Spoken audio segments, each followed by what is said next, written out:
The jungle was so thick that daylight barely touched the ground. Every step forward was a gamble. One wrong move, and a hidden mine or booby trap could end a Marine's life in an instant. The steep slopes of the Quai Son Mountains shredded their boots. The heat pressed down like a weight, and the silence was never truly silent. Somewhere ahead, unseen eyes tracked their every move. It was spring 1969, and southwest of Da Nang, the most vital American base in South Vietnam, U.S. Marines were hunting an enemy that refused to fight on their terms. Deep in the jungle, the North Vietnamese Army had built hidden strongholds carved into the earth and bunkers buried into the hills. From these secret fortresses, they launched deadly attacks on bases, convoys, and villages, and then melted back into the shadows. To stop them, the Marines in the South Vietnamese Army launched one of the toughest and most overlooked campaigns of the entire Vietnam War. For nearly 2 months, they climbed, crawled, and fought their way through brutal terrain and relentless ambushes to break the enemy's grip on the high ground. This is the untold story of Operation Oklahoma Hills, a mission fought in the shadows of the jungle, where courage, endurance, and sacrifice were the only way out. Before we dive in, a quick reminder. Over 90% of viewers who watch these videos still haven't subscribed. If you love deep dives into forgotten battles like this one, hit that button and help us reach 15,000 subscribers. Your support keeps these stories alive. Now let's go back to 1969 and into the hills. By early 1969, the war in Vietnam was entering a new and uncertain phase. After years of massive offensives and high casualties, Washington was beginning to talk about shifting responsibility to the South Vietnamese, a policy that would later be known as Vietnamization. But before that could happen, the U.S. military needed to secure key areas and deny the enemy the strongholds they relied on. At the heart of this struggle was Da Nang, the largest Marine Corps base in South Vietnam. Da Nang was more than just another airfield. It was the backbone of America's presence in I Corps Tactical Zone, the northernmost region of South Vietnam. From here, fighters and bombers struck deep into enemy territory, helicopters supplied outposts across the region, and convoys brought the food, ammunition, and fuel that kept the war effort alive. And yet, just 30 to 40 kilometers southwest of this vital hub, the enemy was watching. The Quai Son Mountains and the surrounding valleys, known collectively as the Oklahoma Hills, were a natural fortress of steep ridges, thick jungle, and hidden valleys. For years, the 2nd North Vietnamese Army Division and Viet Cong Main Force units had turned this remote region into a network of bases, supply depots, and training areas. From here, they launched ambushes on U.S. patrols, attacked isolated outposts, and struck at supply convoys heading in and out of Da Nang. American forces had tried to root them out before. Operations like Taylor Common and Meade River had cleared enemy units and destroyed camps, but they were never enough. The NVA and VC would simply melt into the jungle, cross into Laos or Cambodia, and return weeks later to rebuild what was lost. By March 1969, intelligence reports showed a worrying pattern.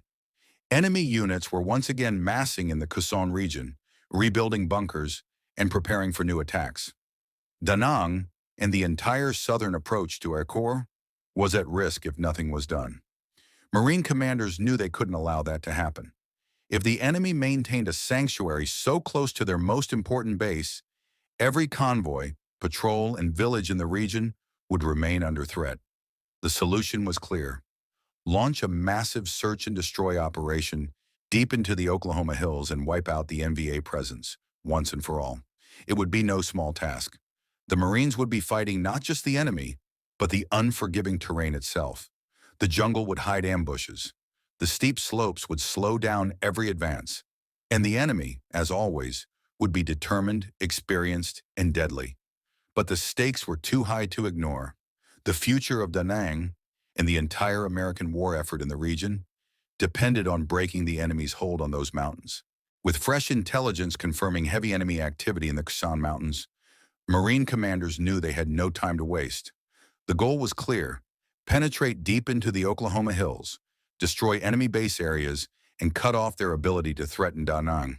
To do this, they would launch one of the most ambitious joint operations of 1969, The mission was named Operation Oklahoma Hills, and it would be a combined effort between the United States Marine Corps and the Army of the Republic of Vietnam, ARVN.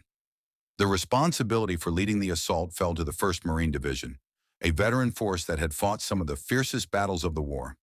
They would work alongside the 51st ARVN Regiment, which would secure key routes and block potential enemy escape paths. The plan called for a massive coordinated sweep through the mountainous region southwest of Da Nang. The Marines would push westward and southward from their positions near the coast, while ARVN units moved north from their bases further inland. Together, they aimed to trap and destroy the communist units hiding in the hills. Among the Marine units tasked with the mission were battle-hardened battalions like the 3rd Battalion, 5th Marines 3/5, and the 1st Battalion, 7th Marines 1/7, units known for their endurance and combat effectiveness in some of the toughest operations of the war. These Marines would be the tip of the spear, leading search and destroy patrols deep into the jungle and assaulting enemy positions head-on. But planners knew this operation would not be easy. The Oklahoma Hills were notorious for their rugged terrain and dense jungle, perfect conditions for guerrilla warfare. Helicopters would struggle to land. Vehicles could not penetrate most of the area. This meant the Marines would be on foot, carrying heavy packs and weapons, often climbing steep slopes under sweltering heat, all while knowing that every bush or tree line could hide an ambush. To overcome these challenges, the plan relied on combined arms coordination. Artillery and close air support would pound suspected enemy positions before ground forces moved in. Helicopters would ferry troops into remote landing zones where no roads existed. ARVN units would position themselves along escape routes, preventing the NVA from slipping away into the deeper mountains. On March 26, 1969, after weeks of planning and reconnaissance, Operation Oklahoma Hills was launched. Hundreds of Marines began pushing into the thick jungle southwest of Da Nang, supported by ARVN troops on the flanks and U.S. aircraft circling overhead. What awaited them in the Oklahoma Hills was more than just a fight against the enemy. It was a battle against the terrain, the climate, and a ruthless opponent who knew every inch of the ground and who was determined to defend it. At dawn on March 26, 1969, the 1st Marine patrols stepped off into the jungle southwest of Da Nang. The long-anticipated Operation Oklahoma Hills had begun. Ahead of them stretched the unforgiving terrain of the Quezon Mountains, steep ridge lines rising like walls from the jungle floor, valleys so narrow they swallowed sunlight, and dense vegetation so thick that visibility rarely stretched beyond a few meters. It was the kind of ground that favored the enemy, and the Marines knew it. Progress was slow from the start. The terrain alone was a formidable opponent. Heavy packs, weapons, and ammunition made every climb exhausting. Mud and tangled roots tripped men at every step. In some places, the slopes were so steep that Marines had to climb on their hands and knees, dragging themselves and their gear upward under the weight of the humid air. But the landscape was only part of the danger.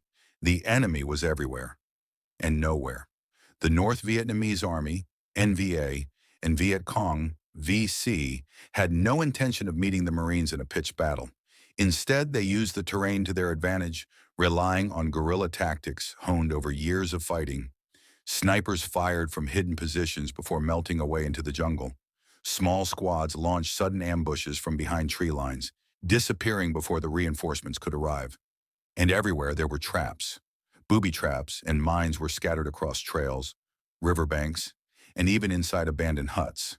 Some were crude but deadly, sharpened bamboo stakes coated with poison, hidden beneath a thin layer of leaves. Others were far more sophisticated, using explosives and tripwires triggered by the slightest touch. Each step forward demanded total focus. A single careless move could cost a man his life or his legs. The Marines pushed forward regardless. Patrols probed enemy positions, engineers swept for mines, and artillery and airstrikes softened suspected strongholds before ground forces closed in.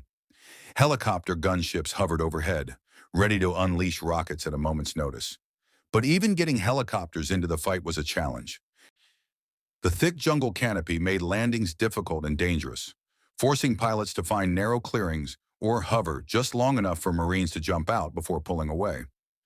Despite these obstacles, the operation advanced.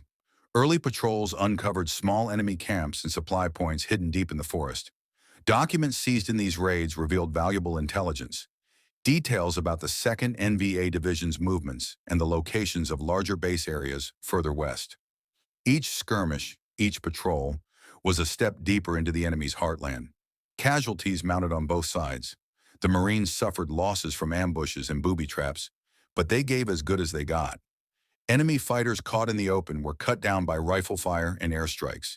Entire squads were wiped out when Marine units caught them trying to slip away through the valleys. As the days turned into weeks, the Marines continued to grind forward through the dense jungle. The terrain that had once seemed impenetrable was slowly yielding its secrets. They were getting closer to the enemy's main base areas, deeper into the Oklahoma Hills complex, where the North Vietnamese had built a network of bunkers, tunnels, and supply depots. The hardest part of the operation was still ahead. The enemy was retreating deeper into the hills, luring the Marines into the core of their defensive system.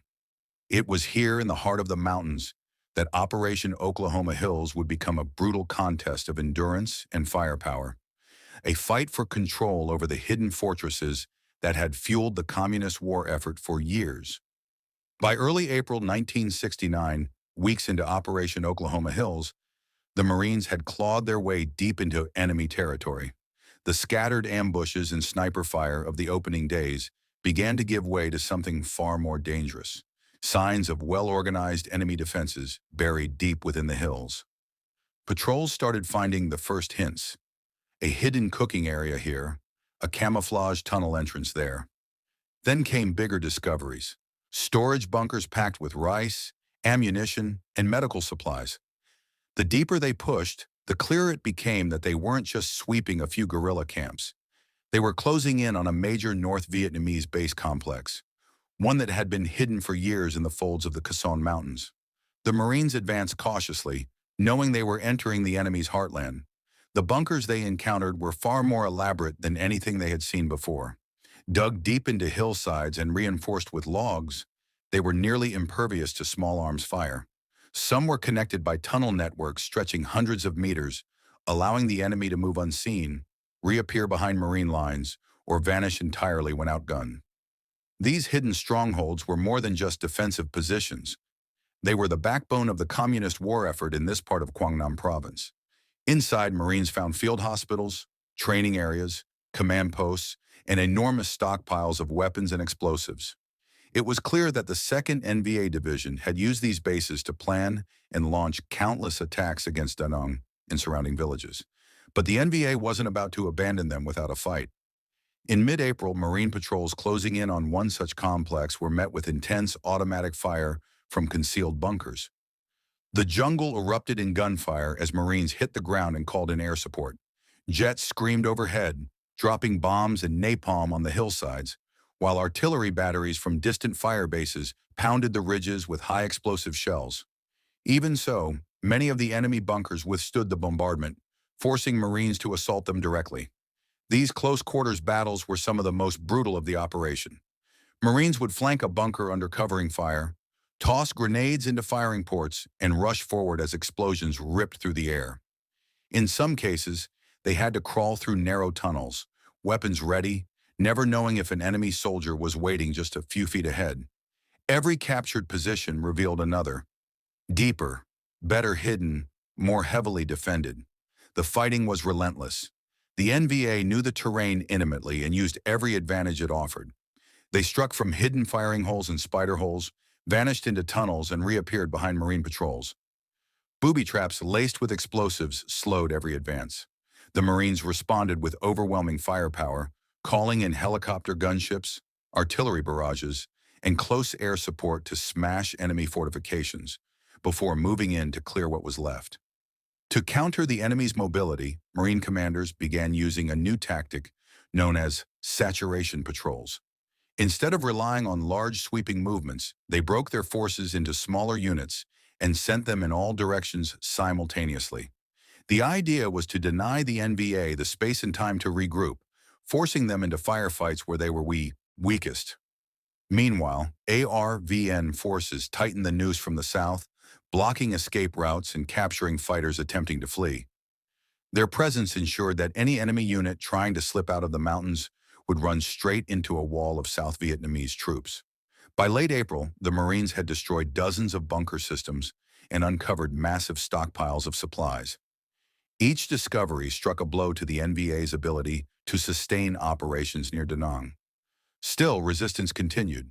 The enemy refused to give up the fight easily, and every valley cleared revealed another pocket of resistance deeper in the hills. But the momentum had shifted. The Marines now controlled much of the Oklahoma Hills region, and the NVA was running out of ground to stand on. Their once secure mountain strongholds were being dismantled piece by piece. The final stage of the operation was at hand, and it would finish what weeks of relentless fighting had begun. By early May 1969, the tide of Operation Oklahoma Hills had fully turned. The once formidable enemy base areas were now shattered, their bunkers destroyed, and their supply lines cut to pieces. The Marines and ARVN had spent over a month pushing deeper into the Khe Son Mountains, dismantling everything the North Vietnamese Army had built there. But the mission wasn't over yet. There was still work to do, and the enemy wasn't ready to give up without a final fight. The deeper the Marines pushed, the more desperate the NVA became. Small units launched fierce rearguard actions, firing from concealed positions, and then retreating into the dense jungle. Snipers harassed patrols from tree lines and ridges, trying to slow the advance. Booby traps and mines, now laid in even greater numbers, claimed more lives as the enemy tried to inflict maximum casualties before slipping away. But by now, the Marines had adapted. Their tactics had evolved, and their determination only hardened. They moved deliberately, clearing every ridge and valley step by step, supported by artillery, close air support, and helicopter gunships that hammered suspected positions before ground troops moved in. Engineers swept the trails for mines while infantry squads fanned out to cut off escape routes. It was during this phase that the Marines uncovered some of the largest and most elaborate bunker systems of the entire operation. Entire networks, some with dozens of interconnected fighting positions, storage rooms, and tunnel entrances, were found carved deep into the hillsides. Many of them were now abandoned, hastily evacuated as U.S. and ARVN forces closed in. Inside, Marines found stockpiles of weapons, ammunition, medical supplies, and food, all left behind in the enemy's rush to escape. Still, not all had fled. Pockets of die-hard resistance fought bitterly to the end, refusing to surrender even as their situation became hopeless. In several intense engagements, Marine patrols stumbled into well-camouflaged enemy positions, triggering firefights at ranges so close that grenades and bayonets were often the deciding factor. But each skirmish ended the same way, the NVA pulling back, unable to hold their ground against the relentless pressure. The enemy's strategy had shifted from holding territory to survival. Many NVA units began slipping westward, deeper into the mountains and across the border toward Laos, abandoning their once secure bases. Intercepted radio traffic revealed confusion and frustration among enemy commanders, who struggled to reorganize scattered units and salvage what they could of their shattered logistics network. By the third week of May, resistance had dwindled to scattered sniping and isolated ambushes. The operation had achieved its goal. The Oklahoma Hills base complex was dismantled, its bunkers and tunnels destroyed, and its ability to support operations against Da Nang crippled. With the mission complete and the area cleared, Marine and ARVN commanders decided to bring the operation to a close. On May 22, 1969, after nearly 2 months of continuous fighting, Operation Oklahoma Hills officially ended. The Marines had fought their way through some of the most unforgiving terrain in Vietnam, endured relentless ambushes and traps, and shattered a major enemy stronghold just kilometers from one of America's most important bases. The price had been high. Dozens of Marines had lost their lives, and hundreds were wounded, but their sacrifices had denied the enemy one of its most valuable sanctuaries and bought crucial time for the next phase of the war, a phase in which South Vietnamese forces would begin to take the lead. The Oklahoma Hills had been cleared. The enemy was gone, for now. When the guns finally fell silent in late May 1969, Operation Oklahoma Hills stood as one of the most successful joint campaigns of the year. For nearly 2 months, U.S. Marines and South Vietnamese troops had fought their way through some of the most hostile terrain in the country, and they had achieved exactly what they set out to do. The results spoke for themselves. By the end of the operation, Allied forces had killed an estimated 589 enemy soldiers and captured more than 40. Dozens of others were wounded or forced to retreat deeper into the mountains, abandoning their bases and equipment. The Marines had uncovered and destroyed hundreds of bunkers, tunnels, and fortified positions, more than 500 in total. Massive stockpiles of weapons, ammunition, medical supplies, and food were seized or destroyed, cutting deeply into the enemy's ability to operate in the region. But the victory had not come without cost. The Marines lost 44 men killed and around 250 wounded in the course of the operation. Many of these casualties were caused not by open combat, but by booby traps, mines, and sudden ambushes. A grim reminder of the brutal and unforgiving nature of the war in Vietnam. Each life lost was a painful sacrifice in a campaign fought far from home, in terrain that seemed to fight back just as hard as the enemy did. Strategically, the operation was a clear success. The destruction of the NVA and VC base areas in the Oklahoma Hills significantly reduced the threat to Da Nang and the surrounding districts. For months afterward, enemy attacks in the area dropped sharply, and U.S. convoys and patrols could move with far greater security. The enemy's logistical network southwest of Da Nang had been crippled, and their ability to launch large-scale operations in the region was severely weakened. Yet even in victory, there were sobering lessons. The Marines knew the NVA was patient and resourceful. History had shown that even after devastating losses, they often returned to the same regions months later, rebuilding what had been destroyed and resuming operations.